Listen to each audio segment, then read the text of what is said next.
Saudaraku, Jakarta Pertamina Enduro unggul dalam set ketiga melawan Bandung BJB Tanda Mata di Proliga 2024. Pertandingan set ketiga antara Jakarta Pertamina Enduro dan Bandung BJB menjadi sorotan dengan performa gemilang dari tim Jakarta Enduro. Pertandingan ini digelar di Gor Amongrogo, Yogyakarta pada Kamis malam 25 April 2024 dan berlangsung dengan ketat. Berakhir dengan skor 25-21 untuk keunggulan dari Jakarta Pertamina Enduro. Setelah Jakarta Pertamina Enduro berhasil memenangkan set pertama, Bandung BJB Tanda Mata memberikan perlawanan sengit di set kedua. Namun dalam set ketiga, Jakarta Pertamina Enduro kembali menunjukkan dominasinya. Giovanna Milana yang sebelumnya membela tim Raspak di Liga Voli Korea menjadi andalan tim Jakarta Pertamina Enduro.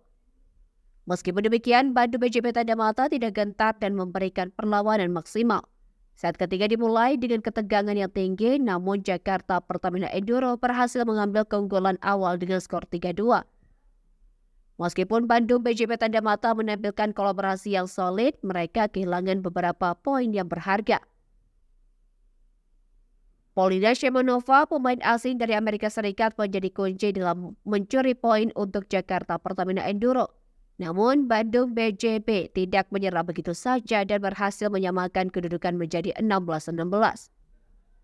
Pertandingan semakin memanas menjelang akhir set ketiga, tetapi Jakarta Pertamina Enduro berhasil menutupnya dengan skor 25-21, mengamankan keunggulan dalam pertandingan tersebut. Dengan demikian, Jakarta Pertamina Enduro kini memimpin sementara dengan skor 2-1.